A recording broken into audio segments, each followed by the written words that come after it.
BMC में BJP को support करेंगे या उद्धव ठाकरे को? ओवैसी ने दिया ये जवाब। महाराष्ट्र के एआईएमआईएम पार्षदों से की है अपील। हैदराबाद में एआईएमआईएम प्रमुख असदुद्दीन ओवैसी ने प्रेस कॉन्फ्रेंस किया है। नमस्कार, मैं हूं आपके साथ आयुषी गुप्ता। तो देखिए, महाराष्ट्र और बीएमसी चुनाव नतीजों पर ओवैसी ने बड़ा बयान दिया है। उन्होंने साफ किया है कि नगर निगम में किसी को समर्थन देना है या नहीं, इसका फैसला पार्टी स्तर पर होगा, न कि कोई पार्षद खुद से ले सकता है। ओवैसी ने एआईएमआईएम पार्षदों को चेतावनी भी दी और साथ ही महाराष्ट्र के मतदाताओं का धन्यवाद किया है। बीजेपी या उद्धव ठाकरे को समर्थन, सवाल अब ये उठ रहे हैं। तो ओवैसी ने कहा कि नगर निगम में गठबंधन करना है या नहीं, ये फैसला एआईएमआईएम पार्टी लेगी। कोई भी पार्षद अपने स्तर पर ऐसा निर्णय नहीं कर सकता। अगर कोई पार्षद पार्टी लाइन से हट करके फैसला करेगा तो उस पर कार्रवाई होगी। बीएमसी में बीजेपी या उद्धव ठाकरे गुट को समर्थन देने के सवाल पर ओवैसी ने कहा कि अगर कोई एआईएमआईएम को तोड़ने की कोशिश करेगा तो पार्टी खुद तय करेगी कि आगे क्या करना है। उन्होंने साफ संकेत दिए कि किसी दबाव में फैसला नहीं होगा। पार्टी तोड़ने की कोशिश पर जनता देगी जवाब। ओवैसी ने कहा कि अगर एआईएमआईएम को तोड़ने की कोशिश की गई तो जनता उन्हें करारा जवाब देगी। उन्होंने बिहार का उदाहरण देते हुए कहा कि वहां भी पार्टी तोड़ने की कोशिश हुई थी, लेकिन जनता ने ऐसा करने वालों को तमाचा मारा था। ओवैसी ने भरोसा जताया कि एआईएमआईएम के पार्षद पार्टी से ही चुने गए हैं और वे कहीं नहीं जाएंगे।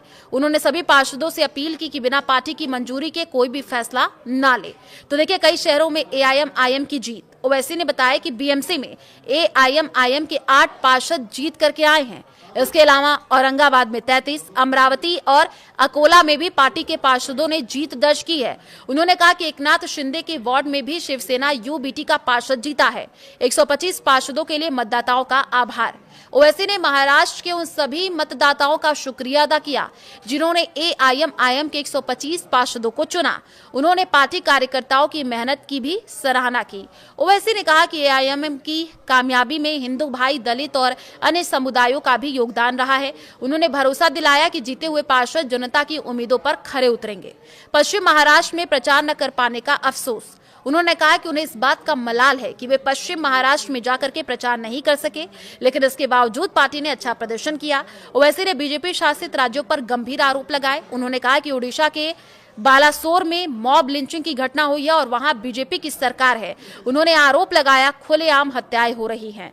मुसलमानों के साथ भेदभाव का दावा किया गया। ओवैसी ने कहा कि बैतूल में नईम साहिब स्कूल की इमारत को तोड़ा गया और बीजेपी शासित राज्यों में मुसलमानों के साथ भेदभाव हो रहा है। उन्होंने आरोप लगाया कि मुसलमानों की जान तक ली जा रही है।